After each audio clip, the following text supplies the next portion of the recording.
اعوذ باللہ من الشیطان الرجیم، بسم اللہ الرحمن الرحیم۔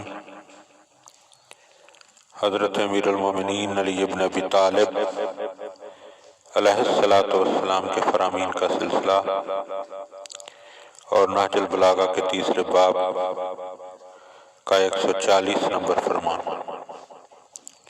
ہدیہ مومنین کرنے کا شرف حاصل کیا جا رہا ہے۔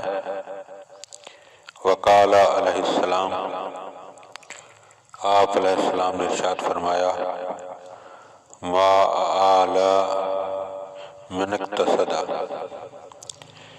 فرمایا کہ جو اعتدال سے خرچ کرتا ہے وہ تنگ دست نہیں ہوتا۔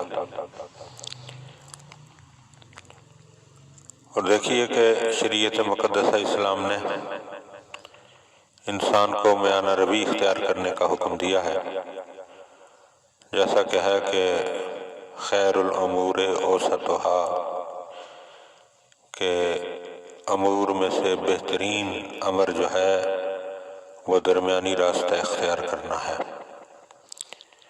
اسی طرح قرآن پاک بھی ہمیں متوجہ کر رہا کہ اعدلوا هو اقرب للتقوی، کہ دیکھو عدل کرو، اعتدال اختیار کرو، کیونکہ عدل و اعتدال جو ہے وہ تقوی کے زیادہ قریب ہے۔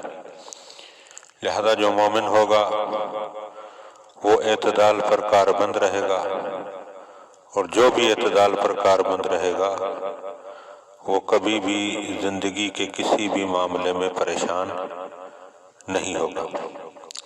لہذا ہمیں چاہیے کہ اعتدال اختیار کریں، افراط و تفریط کا شکار نہ ہوں۔